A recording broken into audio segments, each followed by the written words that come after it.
Get ready to enter the Thrive Time Show. We started from the bottom, now we here. We started from the bottom and we'll show you how to get here. Started from the bottom, now we here. We started from the bottom, now we here. We started from the bottom, now we're on the top. Teaching you the systems to get what we got. Colton Dixon's on the hooks, I break down the books. Z's bringing some wisdom and the good looks. As the father of five, that's why I'm alive. So if you see my wife and kids, please tell them hi. It's the C&Z up on your radio. And now 3, 2, 1, here we go. We started from the bottom, now we here. We started from the bottom and we'll show you how to get. All right, Thrivers, we are here today. We have an awesome topic for you guys. We're talking about branding and the importance of branding your product, service, business, and it's so vital. I know that we've talked and touched on a few points before, but we're really getting into it this time, and we're joined today with John Tucker, one of the Thrivers of the Month. John, we're excited to have you. I'm excited to be here. Now, John, tell us a little bit, give us a nugget of your background and really what you're doing. You don't have to get into the super secret details about what you're doing, but give us kind of a little nugget and a teaser for what you're going to be doing. I've got a passion for cycling that started a few years ago, a workplace thing that took place and kind of started changing my life. And so realized that there's other people, and after introducing them to it, they got on the same path, and I saw change. And so I got excited about that and wanted to get that message out to other people. And so John has been on the site and working through a number of the different trainings, had the opportunity to win the Thriver of the Month competition, and now he's here in the studio. So if you want to come to the studio as well, just email us at info@thrive15.com. We have weekend workshops. Yeah. And we're going to be doing a number of different things for John specifically. But Clay, get us into branding and why branding determines what you can charge, okay? What is this concept? Branding's like having a mullet. Branding's like having a bowl cut. Okay, that may sound a little counterintuitive or kind of abstract for some of the not for the Thrivers, for me.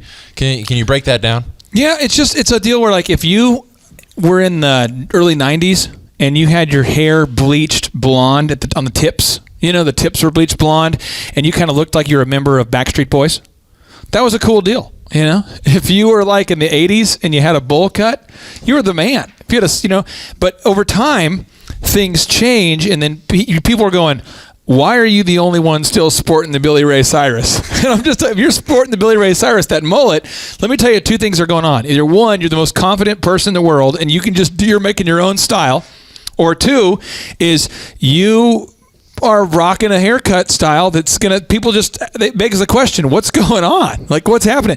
And so branding is something that so few people invest nearly the amount of time needed. So the branding is, branding determines what you can charge. Bottom line, it determines the value of what you're doing. I mean, the thing is, if you have great branding, it does not guarantee you sales, but poor branding guarantees you no sales. So it's a key into the door. Now, what you do once you get in the room, that's your own thing. But branding is the key that unlocks the door. If you have poor branding, nothing else will work. That's how it works.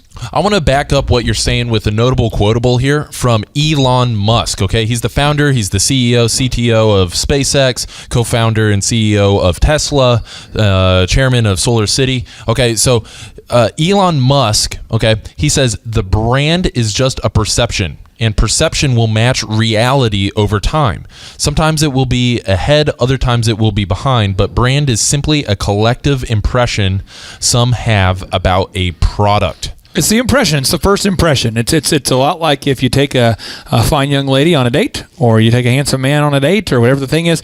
You go on a date, and when you go on the date, if you show up and they expect it to be a formal event or a semi-formal, you're supposed to have a tie or a shirt or nice shirt and tie a combo on, or she's supposed to be dressed up nice, and you get there and you're wearing your basketball shorts and you kind of show up maybe 2 minutes late and you have a Billy Ray Cyrus haircut. People start to go, what are we doing?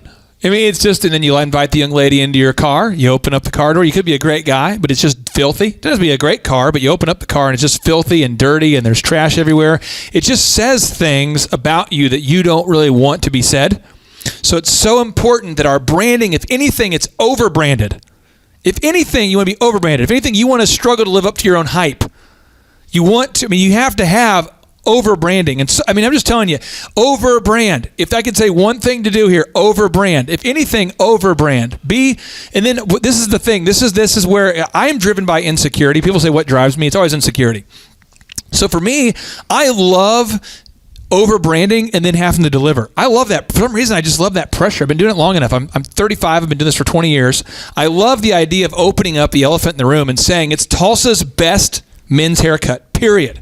And my buddies go, okay, I'll try it. You go there, right? Yeah, I go to Elephant in the Room. Is it not different than like let's say Top Cuts or something or Absolutely. Or Great Clips? Absolutely. And it's what's different about it? For me personally is I never have to wait for a haircut. I set an appointment ahead, walk right into the chair. It's a membership model. We'd have memberships, set times, set prices. It's a men's grooming lounge. It's kind of a rustic wood, very similar to the style that I embrace with our studio and different things. We have Edison bulbs hanging down, reclaimed barn wood hanging up. It feels like a man place, like a man dojo. And I'm saying is we've had to work very, very hard on the brand. And now, it just happened last month. I looked at the website because I look at it about every 6 months. I know it seems crazy, but I look at it about every 6 months and really dive in. And I'm going, it's not as good as our brand is. It used to be ahead. It used to be so much better than our product. But now I'm going, our product is a lot better than our website. I got to fix that. And so when I hear you say over brand, it sounds like you're saying set the expectations for the customers and set them to whatever you want them to be. Now, there's some people, we'll say like big box retailers that set their brand very differently. So you look at a Walmart versus a Whole Foods, two completely different brands, but you've set the expectations so the customer can't set the expectations themselves. It's hard to justify paying for something, premium dollars for something that looks cheap. And it's hard to feel good about paying cheap dollars for something that looks great. You almost feel like there's a catch either way. So if you stay at a 5-star hotel and you're paying almost nothing, you go, when's the timeshare tour going to happen? When's it going to happen?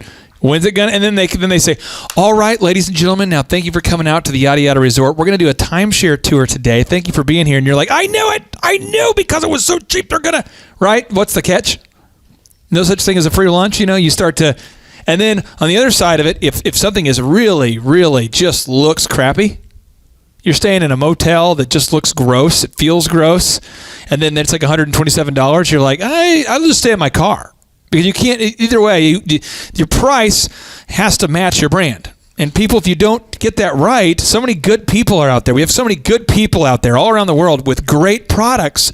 Good people, great products, great people with second-class branding. It's got to stop. And so I want to read this notable quotable from one of the Thrive 15 mentors, Michael Levine. Okay, he has this notable quotable, and he's the guy that did PR for Michael Jackson, the Clinton administration, Nike, Pizza Hut, a ton of celebrities. Not impressed. Name drop something I know. Okay, here we go. If you give someone a present and you give it to them in a Tiffany box, it's likely that they'll believe that the gift has higher perceived value than if you gave it to them in no box or a box of less prestige. That's not because the receiver of the gift is a fool, but instead because we live in a culture in which we gift wrap everything, our politicians, our corporate heads, our movie and TV stars, and even our toilet paper. Okay, so we're talking about the branding around the product. Okay, it will immediately have a higher perceived value if it's gift wrapped in a box like a Tiffany box. Okay, so Clay, what does Michael really mean by this? What does he mean? Well, I drew a little picture here, if we can pull it up on the screen, if it's possible to pull that up here. Basically what you have here, if it's in a Tiffany box over here, this guy, they'll have rings in the Tiffany store that are on sale for $19,000. Then over here at Kmart, when you buy a ring, they put it in a plastic bag, and it's $19, and you assume it's costume jewelry. It's $19, You could take a piece of jewelry out of a Tiffany box and put it in a Kmart bag, and somebody would mistake it for being a $19.99 ring. They think it's $19 because it's at Kmart, it's in a bag. If you took the same ring and put it into a Tiffany box, not that you would want to do this, but other people have. If you want to get a cubic zirconium ring that is definitely not diamond, and you wanted to just put it in a Tiffany box, I bet you with enough conning you could sell it for a huge price. So I'm saying that what you want to do is you want to make sure it's in the box, and then you live up to the branding. This is the branding right here. This is the branding. This is the branding. You want to live up to that branding. You know, you got all this decorative branding going on. You want to live up to it, which makes it worth that much. And so many people just don't do it. They have the poor branding, great product. Great product, poor branding, great branding, poor product. Recently, I worked with a company, awesome branding. Their service sucks, though. It's terrible. Every part of it's like this little lube, like a Jiffy Lube kind of thing, but it's not a Jiffy Lube, but it's kind of like one. And their service is awful. And they have the most beautiful, brand new facility. It's beautiful. People are going, wow, this is great. And it is absolutely 100% garbage service. And people just can't pay the price. And so as it relates to determining what you can charge, do you have an example from maybe one of your businesses or maybe the DJ company where you were charging one thing and then you made a change in the branding and the perception and the presentation, and then you were immediately able to charge more? Do you have an example from one of the businesses there? Yeah, I mean, there's lots of them, but I would say specifically one that I'm particularly proud of recently is we've done a lot of work with one of our thrivers there, American Hybrid Homes. Mikhailo, he's a thriver out there in New York called American Hybrid Homes, and his website, in my mind, looks very good now.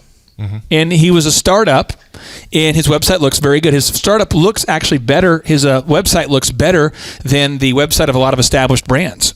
And so he is now able to confidently go into the homes of people and make a price quote. Now, he's been doing it for a couple of years, and things are taking off. He's hiring new employees all the time. He literally went from the idea phase, when he heard about us on Bloomberg, I think, to now the growth phase. I mean, it's awesome. But it's a deal where, like, his website now looks like he's been around forever. Where before, when you just have like a folder and a binder you show people and you don't really have a professional website or a website at all, it's very hard for him to get those deals. But now he's getting the deals. Yeah. So determining what you can charge, branding plays such a huge part in that. Absolutely. Okay, so the next thing that we're getting into is that branding does not guarantee customers. Clay, you mentioned this in the first episode here, and I want to get into it, okay? Yeah. You said branding does not guarantee customers. Break that down for me. I just feel like a lot of people say if you make a great product, it'll sell itself. And people have said it so long, so often, so much. If you have a great product, it'll sell itself. And I've never met anybody ever, and I've met millionaires, I've met billionaires, I've never met anybody who's ever told me that actually happened. It's always like, I built a great brand. Then I worked tirelessly for 7 years to convince the world they needed it. And then finally I got my big break, and boom. Then I heard the other story where I had a horrible brand and I worked on it forever and forever and forever. And then finally I changed the branding and the world accepted it. And so the best example I can tell you of something that happened quick, as in over a period of years, was one of our mentors and one of our good friends here, Jill Donovan with Rustic Cuff. Her product is an internet sensation. She's selling these rustic cuffs. They're like decorative bracelets for women. And her branding is awesome. It is world-class branding and world-class product. World-class lady. World-class vision. And she's got those congruent now where the branding is just as good as the product. And I think for a while, she'd probably tell you that her branding, was maybe better than the product or vice versa. And it goes back and forth like Elon Musk talked about. But now she's in step with both. And it is just awesome to see her succeed. And if you get a chance to go to her new showroom that she just opened up in Tulsa, it's unbelievable. And this lady is just growing and growing and growing. And Marshall, you went there to try to get a gift for your mom, didn't you? Oh, such a good story. Share the story though about this. This is a branding story. No, it was so great. I went to go get my mom a Mother's Day gift, and turns out my dad is having the exact same idea. My dad beats me there. Unbelievable. Unbeknownst to me, gets a bracelet for my mom. Then he leaves. Well, he knows after he has e-signed a square, like, you know, e-receipt, he knows that he has to go catch the email before she reads it. Well, my mom has hundreds and hundreds of emails in her inbox, and he's like, I have a window of at least 30 minutes, if not 4 years. Okay, so that I get in there. My dad's deleting the email. Well, I'm in there buying the gift, and my mom walks in. And she was convinced that my dad did not know about this company. It was just a hole, not a hole in the wall, but a kind of undiscovered gem to the males. But this brand had emanated through all the hospitals, through all of the different retail stores, and it was packed. Every single person, and that's why she's been having so much growth, is because she has such a cornerstone brand. It was packed. It was packed out, shoulder to shoulder. Couldn't find it, and so I'm trying to hide in there and everything. But no, this brand has really rippled out through the entire nation, and now she's growing internationally and doing international sales. And it's awesome. And another example of a client that I know very well and a good friend of mine, actually a business partner of mine, is OxyFresh, OXIFRESH. That was a business that he launched out of his mind just out of college, and OxyFresh now has hundreds of franchises all across the world. They've teamed up with Matt Damon's organization, water.org. They've been featured on Fox Business, and everything that John has done from day one is world quality brand. Bottom line, he'll even say it.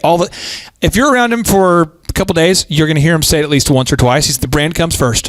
Brand comes first. So people are like, well, are the business cards good enough? He's like, nope, the brand comes first. World class or nothing. Brand comes first. Brand comes first. He's just obsessed with branding because the branding allows everything else to work. But if you just have great branding, it's not going to sell itself. And John is an excellent salesperson. He's built an excellent sales team, but you've got to start with the branding. And some people say, well, because it won't actually translate into sales, is it a waste of time? No, you have to get the branding, then we focus on the sales. Okay. So, John, do you understand that? How branding does not guarantee you new customers? It's not going to bring customers in the door. But once they're in the door, it does guarantee that you won't immediately kill them off. Yes, I got it. Cool. Awesome. Okay, so the next thing about branding, the importance of branding, is that branding determines perception and value.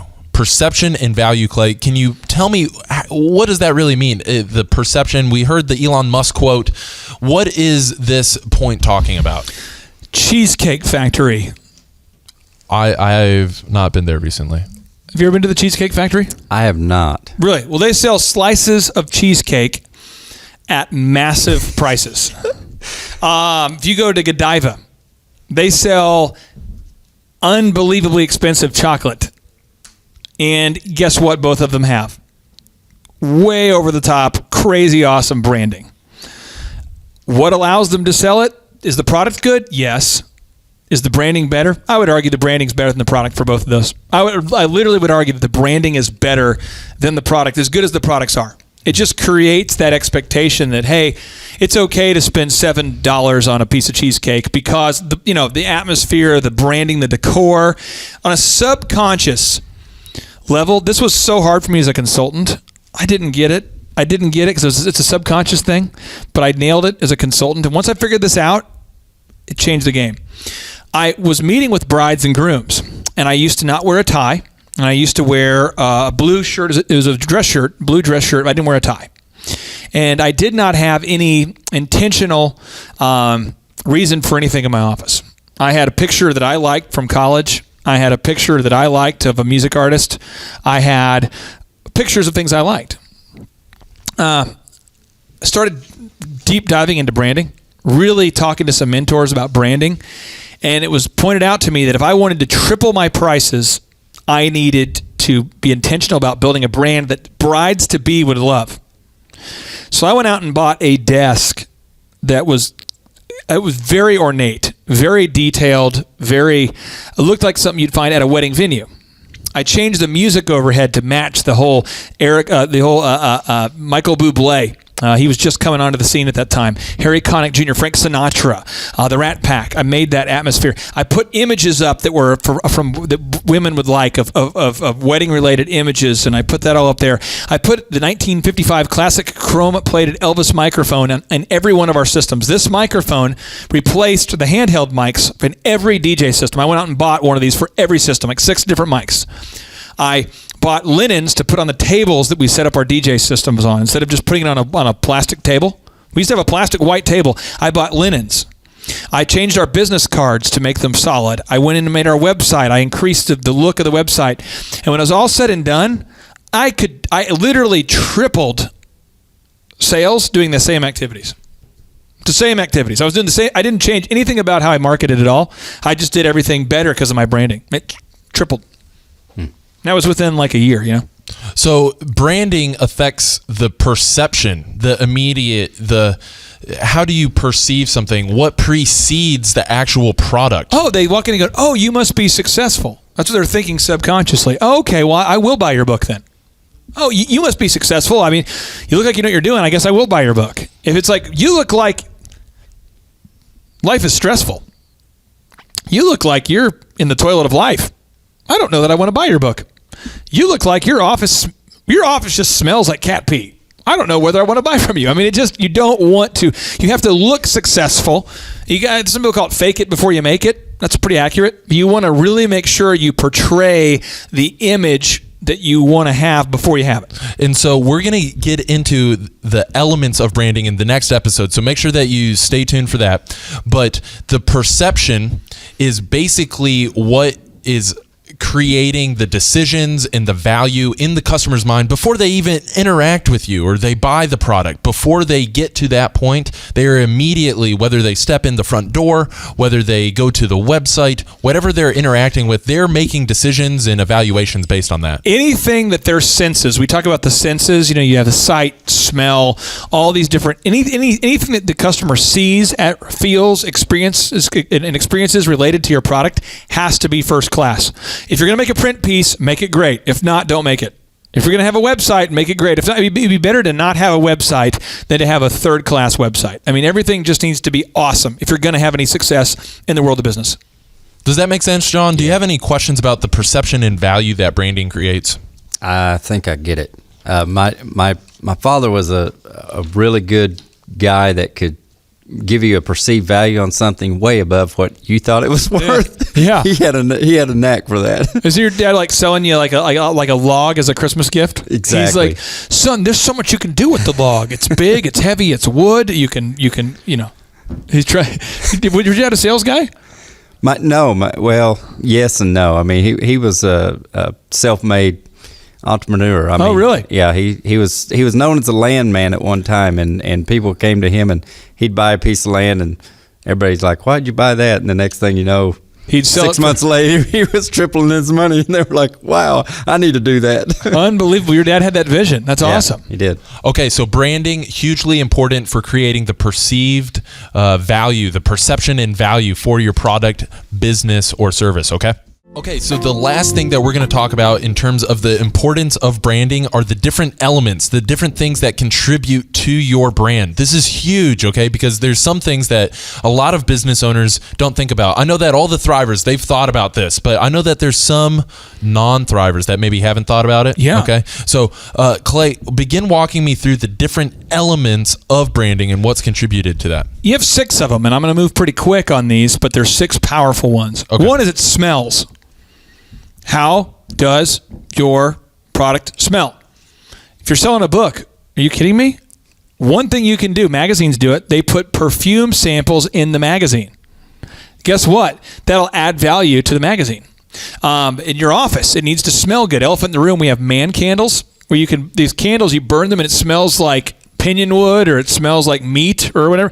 I mean, so you definitely want to have a smell, very intentional smell. Smell is just, if the absence of smell is a license for things to be bad. So be intentional about your smell. Ask yourself, what are you selling? Cookies? Are you selling men's haircuts? What are you selling? How should your office smell? Sharp gas stations, sharp convenience stores, they get smell. Not sharp ones. You walk in, it just smells kind of weird. And the human body smells weird by default. So you have to be intentional about creating positive smells, okay? Starbucks is intentional about the smell. Jiffy Lube has a fresh popcorn they waft, and you want to be intentional about the smell.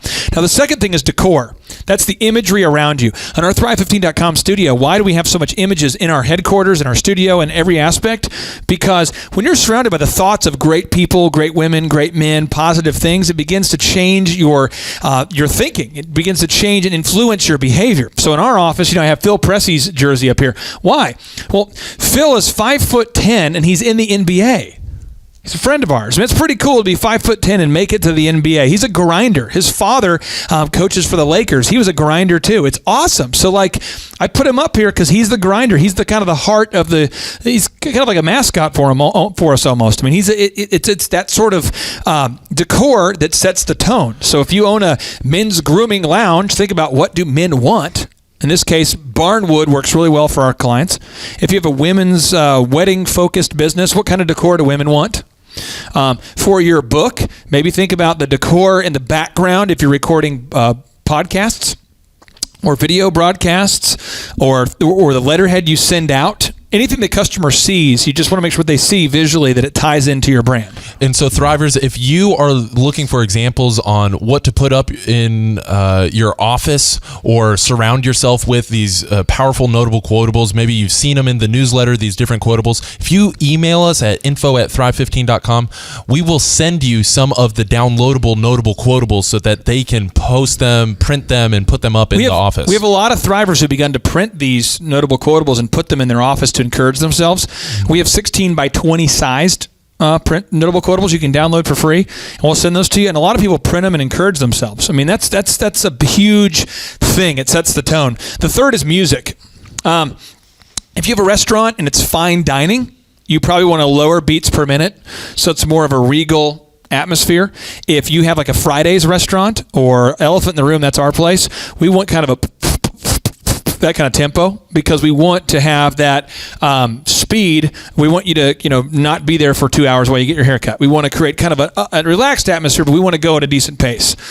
Disney's very intentional about the music. It's very whimsical. It's very orchestral. If you go to Disneyland, they're playing the songs to the movies, and it's very inspirational. I play in my own office when I'm doing paperwork, relaxing music that is from scores from movies. If I'm working out, I choose intense music. Everyone has their own, but the music will set the tone. So if you watch a scary movie, I don't do that, but if you watch a scary movie, the music will set the tone. So on your website, and then you play a video of you talking about your book. Maybe you want an inspirational movie score that underscores what you're saying. If you're in an office environment, you want to have music that sets the tone. If you don't have music in your office, anybody, I'm telling you, you're creating by default a weird environment. There's major corporations that are beginning to get this, where if you walk into the DMV, it's just like this. It's just kind of that. And then somebody walks up and gets a sip of coffee because the DMV is super quiet, and they walk up and they go. And everyone's like, oh, what a weirdo. They kind of sipped a little bit and you hear that sipping and you're like, so pretty soon at the DMV, everyone sits like this, don't we? We go. No one talks. It's like being in the elevator with the third party you don't know. You're like, hey guys, how you doing? And new person's in the elevator. Weird. And it creates that awkwardness. But if you have fun music playing, it just creates the right emotional state.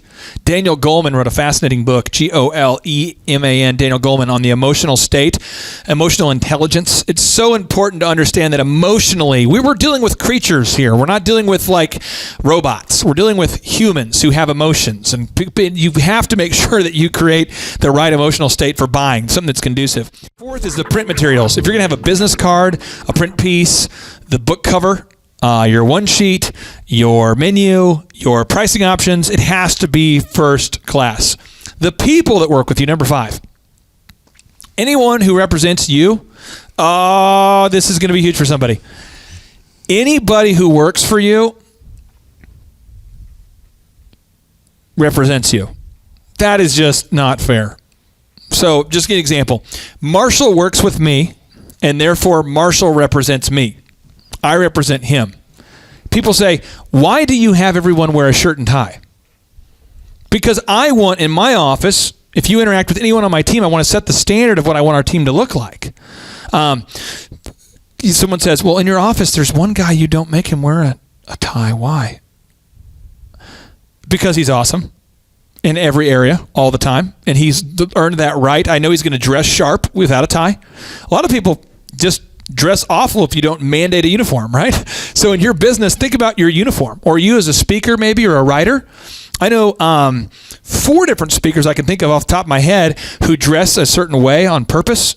It's their brand. Think about Donald Trump. Always dresses the same every time, right? Blue suit, red tie, white shirt. I mean, very similar every time. Very, very similar. You have the power tie move going on. He's very, very, very, very consistent in that look. When you think of Donald Trump, the hair's the same every time you think about that appearance. Also, think about Jeffrey Gitomer. It's Gittomer. He wrote a book about selling. It's called like the Little Black Book of Selling, and he has a little black book of networking. He's always wearing the same outfit. It's calming to people when they know that there's a consistency and an intentionality about what you're wearing. You want to set that right tonality, but you also don't want to hire anybody who's terrible. I used to hire people that were terrible and think, I'm just coaching them up. I remember the first time I got an email from a lady named Tara. Just crushed my soul. She goes, no offense, the guy that works who met us does not inspire confidence, and we're asking for a refund. So that I was like, well, what do you mean? She goes, he doesn't inspire confidence. And that's when it hit me that the people who work for me, those books I've read about this, it's not just hoo-ha. It really is a cultural thing. People don't want to buy from you if you don't inspire confidence. And the final thing is you want to have your overall experience. You want to be intentional with the overall experience. At Starbucks, they're very intentional about making sure there's lots of samples available from time to time. It smells great. The music is right. The decor is right. The people are polite. They say nice things to you. They name every beverage. It's the grande. What is it, Marshall? The tall, the grande, the Venti. I mean, they have names for everything, and the whole experience is like a third place. It's not work. It's not home. It's the third place. Disney, from the moment you walk in the gates, where you park, everything has a theme, has a smell, has an intentionality. Well, if the big companies are doing it, how come as small business owners we're not? Well, people ask, well, I would do that if I got, I guess I would probably do it too if I was big. People ask sometimes, well, where would you find the money to do that when you're small? I mean, you'd probably be easier when you're bigger. But the thing is, you got to do the things that the big guys do when you're small to ever become a big guy. So you've got to be very intentional about it. Hobby Lobby plays Christian music overhead to create the atmosphere they want. You got to think about the music that you want, the atmosphere that you want. If you have a sushi restaurant, there's a restaurant called In the Raw, and their music is very up-tempo, and it's really neat decor, uplighting everywhere. It's dimly lit with uplighting, and it just feels kind of like a really futuristic California, East Coast, West Coast, kind of like a New York City fine dining experience. And when you eat there in Tulsa, you're like, wow, I feel like I'm in New York. I feel like I'm in California. It just feels like a world-class experience. And those are the kinds of things that we need to do if we're going to sell on a national level as it relates to branding. So have I covered it? Am I missing something there? No, I think that covers all of the different elements. And so bottom line, you just have to be intentional about all of those things, because any area that you're not intentional is subject to somebody else creating their own expectations or their own kind of off the reservation decision. And you can't drift to success. So, by default, we're all going to bomb. So we have to be intentional about success. John, does that make sense? Do you have any questions about creating the branding with these different elements, or any questions about the importance of branding for the business or for what you're going to be doing? I think this got it covered. Looks good. Awesome. And what happens is when you have a fire hose of knowledge, like it can be so distilling all these items into a checklist. And just every time you start a company or you build a product, just have a checklist. Just print it out. Just save it in your notes section and print it, or just type it in there. And just every time you open a business or you do any venture, just keep that checklist and then pull it out and go, are the smells locked down? Is the decor good? Is the music good? Are the print materials good? Are the HR selections good? Is the overall experience good? And I'll just tell you this, without a checklist, I used to miss major aspects of my overall experience. And we moved into this building, Marshall. Very few people were like, hey, I wonder what kind of music we're going to play overhead. Don't I every day say that? Don't I every single day? I'm like, music, where is it? All day. Like, Without change. I mean, it's part of the experience, and it creates a totally different atmosphere. It feels like almost depressing when you have 40 people working in absolute silence. But if you create a music atmosphere, it changes the whole atmosphere of the office. And so I'm very, very intentional about these things now. But make a checklist, implement it. Action is the real measure of intelligence. All right, so Thrivers, thanks so much for tuning in about the importance of branding. And John, thank you for joining us today. Thanks again. Bang. All right, JT, so hypothetically, in your mind, what is the purpose of having a business? To get you to your goals. So it's a vehicle to get you to your destination. And would you need profits to get there? I mean, is when you have a business that's successful, in your mind, in your expert opinion, would you need profits to get you to your goals? Yeah, because if you have a $15 million business, but you have $15 million of expenses, it's kind of pointless. Holy crap! All right, so the question I would have here for you, if you could take, like, I don't know, 10 minutes or less and see if you could save $3,000 a year by reducing your credit card fees, would you do it? Yes, absolutely. Holy crap! Why would somebody out there who's listening right now who has a sane mind, why would they not go to thrivetimeshow.com/credit-card, thrivetimeshow.com/credit-card to schedule a 10-minute consultation to see if they can reduce their credit card fees by at least $3,000 a year. Why would they not do it? Yeah, why would they not do it? Maybe because they didn't understand how you said the website. This tree is a symbol of the spirit of the Griswold family Christmas. No, that's clear. Okay, so that could be true. So I would encourage everybody to check out thrivetimeshow.com/credit-card, thrivetimeshow.com/credit-card. What would be another reason why someone would not be willing to take 10 minutes to compare rates to see if they could save $3,000 or more on credit card fees? Maybe they think it is a waste of time and that it won't.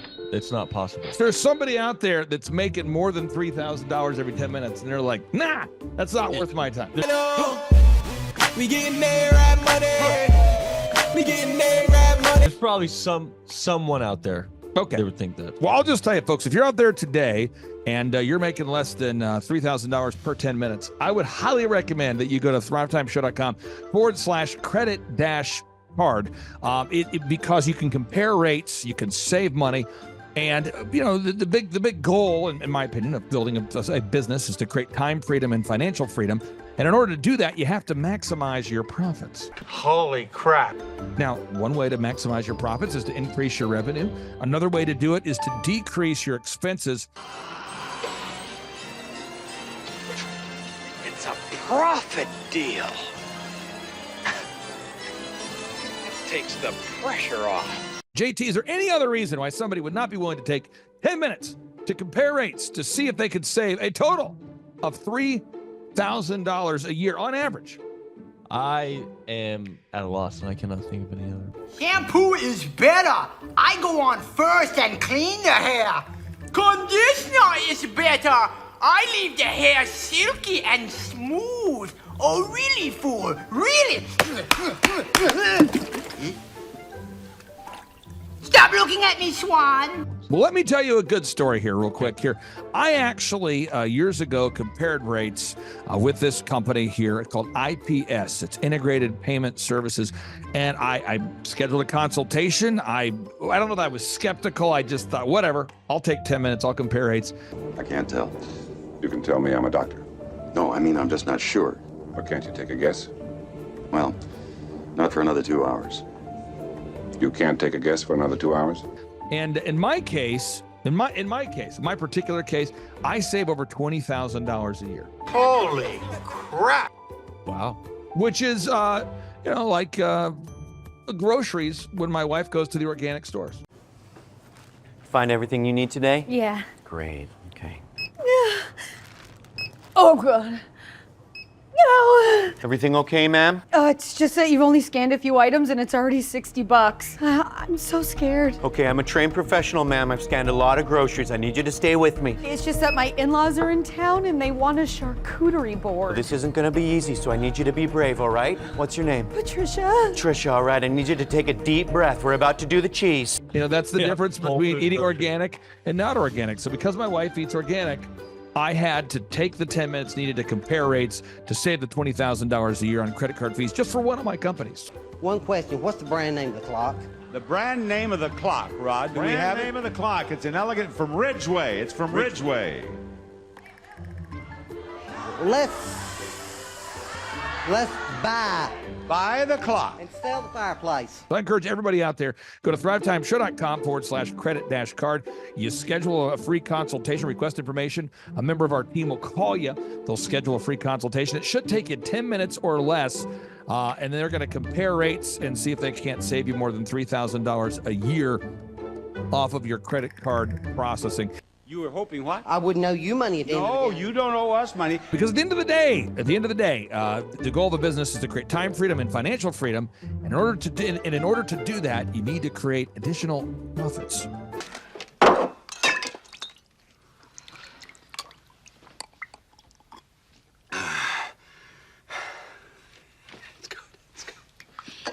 The number of new customers that we've had is up 411% over last year. We are Jared and Jennifer Johnson. We own Platinum Pest and Lawn and are located in Owasso, Oklahoma.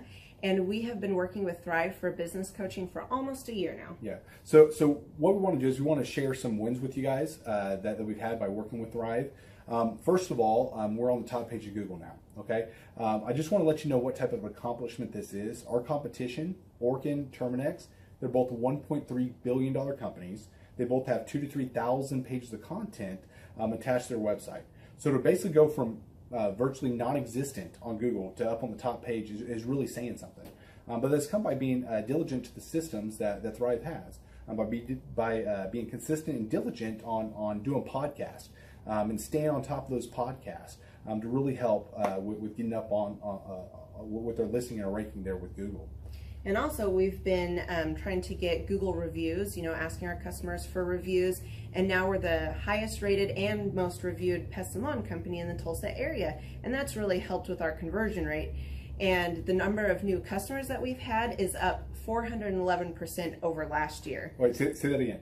How much are we up? 411%. Okay, so 411% we're up with our new customers. Amazing. Right. So not only do we have more customers calling in, we're able to close those deals at a much higher rate than we were before. Right now, our closing rate is about 85%, and that's largely due to, first of all, like our Google reviews that we've gotten people really see that our customers are happy, but also we have a script that we follow. And so when customers call in, they get all the information that they need. That script has been refined time and time again. It wasn't a one and done deal. It was a system that we followed with Thrive in the refining process, and that has obviously the 411% shows that system works. Yeah. So here's a big one for you. So last week alone, our booking percentage was 91%. We actually booked more deals, more new customers last year than we did the first 5 months. Or I'm sorry, we booked more deals last week than we did the first 5 months of last year from before we worked with Thrive. So again, we booked more deals last week than the first 5 months of last year. And it's incredible. But the reason why we have that success is by implementing the systems that Thrive has taught us and helped us out with. So. Some of those systems that we've implemented are group interviews. That way we've really been able to come up with a really great team. We've created and implemented checklists. That way everything gets done and it gets done right. It creates accountability. We're able to make sure that everything gets done properly, both out in the field and also in our office. And also doing the podcast, like Jared had mentioned, that has really, really contributed to our success. But that, like I said, the diligence and consistency in doing those and that system has really, really been a big blessing in our lives. And also, it's really shown that we've gotten the success from following those systems. Yeah. So before working with Thrive, we were basically stuck. Really no new growth with our business. And we were in a rut and we didn't know. The last 3 years, our customer base had pretty much stayed the same. We weren't shrinking, but we weren't really growing either. Yeah, and so we didn't really know where to go, what to do, how to get out of this rut that we're in. But Thrive helped us with that. You know, they implemented those systems. That they taught us those systems. They taught us the knowledge that we needed in order to succeed. Now it's been a grind. Absolutely, it's been a grind this last year. But we're getting those fruits from that hard work and the diligent effort that we're able to put into it. So again, we were in a rut. Thrive helped us get out of that rut. And if you're thinking about working with Thrive, quit thinking about it and just do it. Do the action, and you'll get the results. It will take hard work and discipline, but that's what it's going to take in order to really succeed. So we just want to give a big shout out to Thrive, a big thank you out there to Thrive. We wouldn't be where we're at now without their help. Hi, I'm Dr. Mark Moore. I'm a pediatric dentist. Through our new digital marketing plan, we have seen a marked increase in the number of new patients that we're seeing every month, year over year. One month, for example, we went from 110 new patients the previous year to over 180 new patients in the same month. And overall, our average is running about 40 to 42% increase month over month, year over year. The group of people required to implement our new digital marketing plan is immense, starting with a business coach, videographers, photographers, web designers. Back when I graduated dental school in 1985, nobody advertised. The only marketing that was ethically allowed in everybody's eyes was mouth-to-mouth marketing. By choosing to use the services, you're choosing to use a proven turnkey marketing and coaching system that will grow your practice and get you the results that you're looking for. I went to the University of Oklahoma College of Dentistry, graduated in 1983, and then I did my pediatric dental residency at Baylor College of Dentistry from 1983 to 1985. Hello, my name is Charles Kolaw with Kolaw Fitness. Today I want to tell you a little bit about Clay Clark and how I know Clay Clark. Clay Clark has been my business coach since 2017. He's helped us grow from 2 locations to now 6 locations. We're planning to do 7 locations in 7 years and then franchise. And Clay has done a great job of helping us navigate anything that has to do with like running the business, building the systems, the checklists, the workflows, the audits, how to navigate lease agreements, how to buy property, how to work with brokers and builders. This guy is just amazing. He's this kind of guy has worked in every single industry. He's written books with like Lee Cockrell, head of Disney, with the 40,000 cast members. He's friends with like Mike Lindell. He does Reawaken America tours, where he does these tours all across the country, where 10,000 or more people show up to some of these tours. On the day-to-day, he does anywhere from about 160 companies. He's at the top. He has a team of business coaches, videographers, and graphic designers and web developers, and they run 160 companies every single week. So think of this guy with a team of business coaches running 160 companies. So in the weekly, he's running 160 companies. Every 6 to 8 weeks, he's doing Reawaken America tours. Every 6 to 8 weeks, he's also doing business conferences where 200 people show up, and he teaches people a 13-step proven system that he's done and worked with billionaires, helping them grow their companies. So I've seen guys from startups go from startup to being multimillionaires, teaching people how to get time freedom and financial freedom through the system. Critical thinking, document creation, putting it into organizing everything in their head to building into a franchisable, scalable business. Like one of his businesses has like 500 franchises. That's just one of the companies or brands that he works with. So amazing guy. Elon Musk, kind of like smart guy. He kind of comes off sometimes as socially awkward, but he's so brilliant, and he's taught me so much. When I say that, like Clay is like, he doesn't care what people think when you're talking to him. He cares about where you're going in your life and where he can get you to go. And that's what I like most about him. He's like a good coach. A coach isn't just making you feel good all the time. A coach is actually helping you get to the best you. And Clay has been an amazing business coach. Through the course of that, we became friends. I was really most impressed with him is when I was shadowing him one time. We went into a business deal and listened to it. I got to shadow and listen to it. And when we walked out, I knew that he could make millions on the deal. And they were super excited about working with him. And he told me, he's like, I'm not going to touch it. I'm going to turn it down because he knew it was going to harm the common good of people in the long run.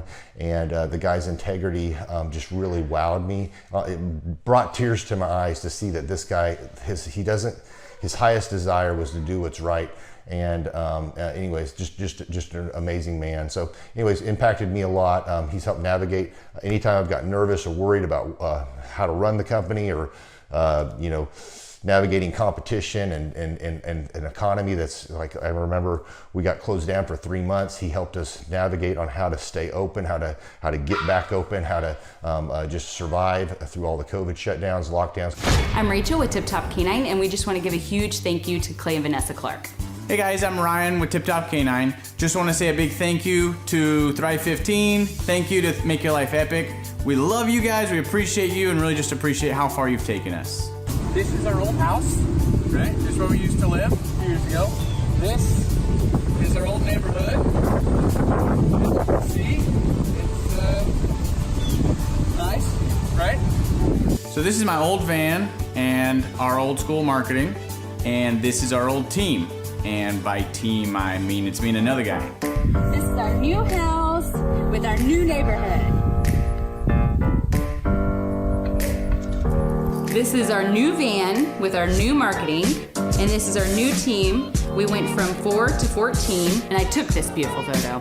We worked with several different business coaches in the past, and they were all about helping Ryan sell better and just teaching sales, which is awesome, but Ryan is a really great salesman. So we didn't need that. We needed somebody to help us get everything that was in his head out into systems, into manuals and scripts, and actually build a team. So now that we have systems in place, we've gone from 1 to 10 locations in only a year. In October 2016, we grossed 13 grand for the whole month. Right now it's 2018, the month of October. It's only the 22nd. We've already grossed a little over 50 grand for the whole month, and we still have time to go. We're just thankful for you, thankful for Thrive and your mentorship, and we're really thankful that you guys have helped us to grow a business that we run now instead of the business running us. Just thank you times 1,000. The Thrive Time Show 2-day interactive business workshops are the highest and most reviewed business workshops on the planet. You can learn the proven 13-point business systems that Dr. Zellner and I have used over and over to start and grow successful companies. I mean, we get into the specific steps on what you need to do to optimize your website. We're going to teach you how to fix your conversion rate. We're going to teach you how to do a social media marketing campaign that works. How do you raise capital? How do you get a small business loan? We teach you everything you need to know here during a 2-day, 15-hour workshop. It's all here for you. You work every day in your business, but for 2 days you can escape and work on your business and build these proven systems so now you can have a successful company that will produce both the time freedom and the financial freedom that you deserve. You're going to leave energized, motivated, but you're also going to leave empowered. The reason why I've built these workshops is because as an entrepreneur, I always wish that I had this. And because there wasn't anything like this, I would go to these motivational seminars, no money down, real estate, Ponzi scheme, get motivated seminars, and they would never teach me anything. It was like you went there and you paid for the big chocolate Easter bunny, but inside of it, it was a hollow nothingness. And I wanted the knowledge, and they're like, oh, but we'll teach you the knowledge after our next workshop. And the great thing is we have nothing to upsell. At every workshop, we teach you what you need to know. There's no one in the back of the room trying to sell you some next big get-rich-quick, walk-on-hot coals product. It's literally, we teach you the brass tacks, the specific stuff that you need to know to learn how to start and grow a business. And I encourage you to not believe what I'm saying, and I want you to Google the Z66 auto auction. I want you to Google elephant in the room. Look at Robert Zellner and Associates. Look them up and say, are they successful because they're geniuses, or are they successful because they have a proven system? When you do that research, you will discover that the same systems that we use in our own business can be used in your business. Come to Tulsa, book a ticket, and I guarantee you it's going to be the best business workshop ever, and we'll even give you your money back if you don't love it. We've built this facility for you, and we're excited to see you. If we go back 8 years ago, think about the number of clients you had back then versus the number of clients you have now. As a percentage, what has been the growth over the past 8 years, do you think? We got to inspire somebody out there who just doesn't have the time to listen to their calls. Okay, so Clay, it's like I would go up and down from about $10,000 a month up to about $40,000, but it's up and down roller coaster. And so now we've got it to where we're in excess of 100 clients. That's awesome. And so I would have anywhere from 5 clients to 20 clients on my own with networking, but I had no control over it. I didn't, without the systems, you're going to be victimized by your own business. For somebody out there who struggles with math, if you, let's say that your average number of clients was 30 and you go to 100, as a percentage, what is that? I have doubled every year since working with you. So I've doubled in clients, I've doubled in revenue every year. It's 100% growth every year I've worked with. Now, so I'm looking, we've been good friends 7-8 years, and I've got doubled 5 times. Which is just incredible. I mean, the first time you do it, that's one thing, but when you do it repeatedly, yeah, I mean, that's unbelievable. We're working our Blessed Assurance off this year to double. We're planning on doubling again. We're incorporating some new things in there to really help us do it, but we are going to double again this year.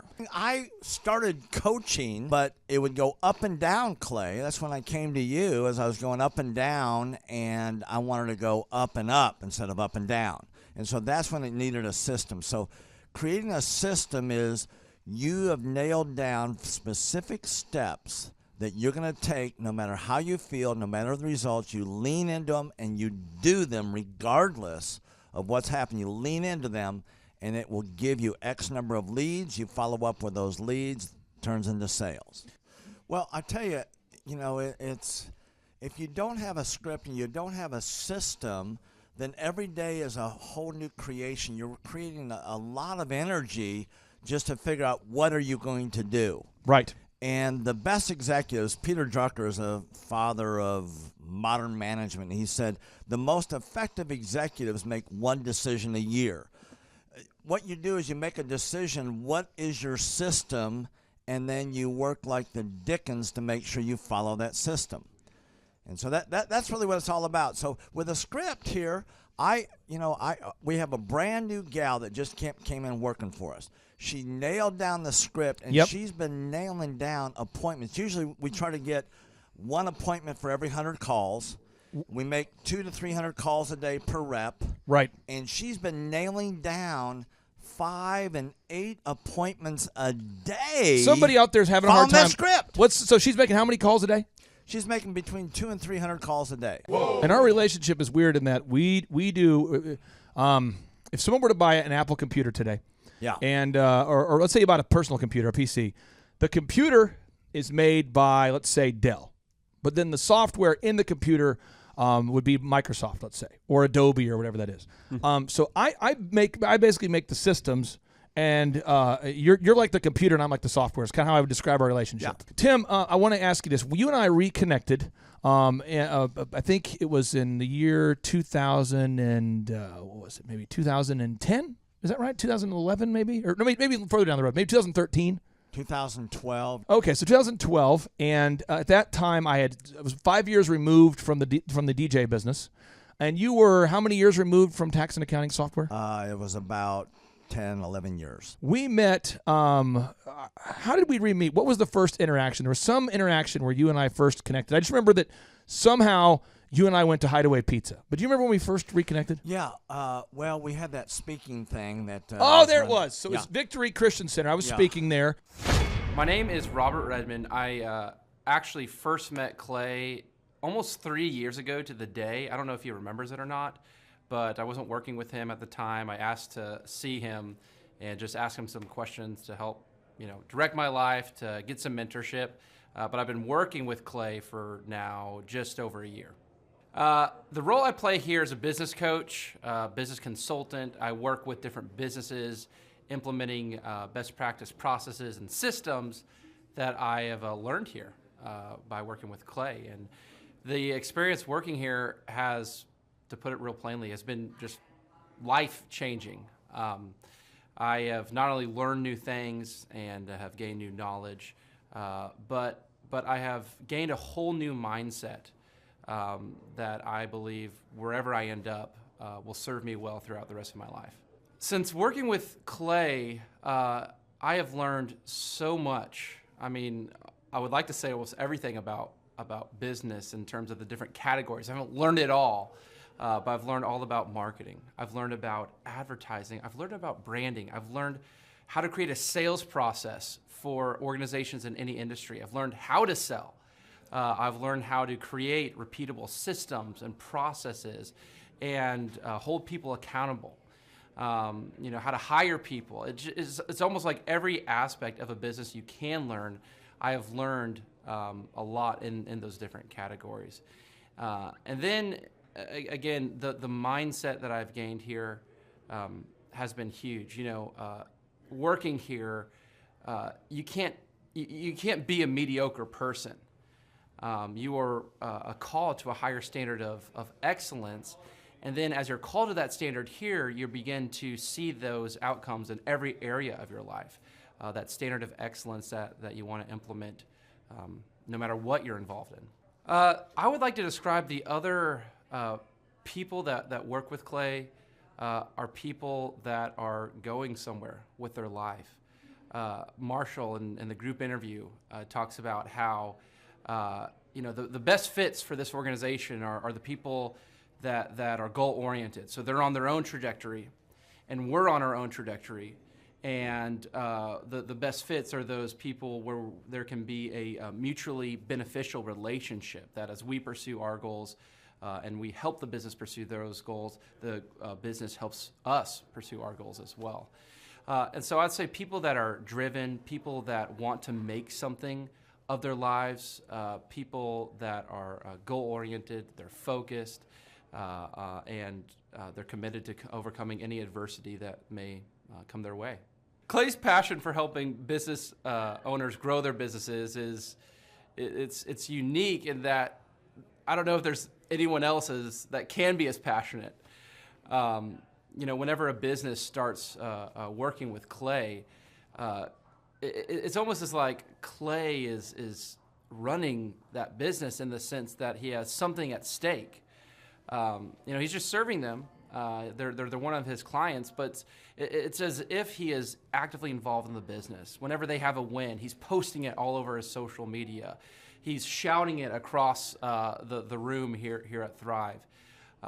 You know, he's sending people encouraging messages. He can kind of be that life coach and business coach in terms of being that a motivator and that champion for people's businesses. It's again unique because there's no one else I've seen get so excited about and passionate about other people's businesses. The kind of people that wouldn't like working with Clay are people that are satisfied with mediocrity. People that want to get through life by just doing enough, by just getting by. People who are not looking to develop themselves, people who are not coachable, people who think that they know it all and they're unwilling to change. I would say those are the type of people. In short, anyone that's content with mediocrity would not like working with Clay. So if you're meeting Clay for the first time, the advice I'd give you is definitely come ready to take tons of notes. Every time Clay speaks, he it gives you a wealth of knowledge that you don't want to miss. I remember the first time that I met Clay, I literally carried a notebook with me all around. I was looking at this notebook the other day, actually.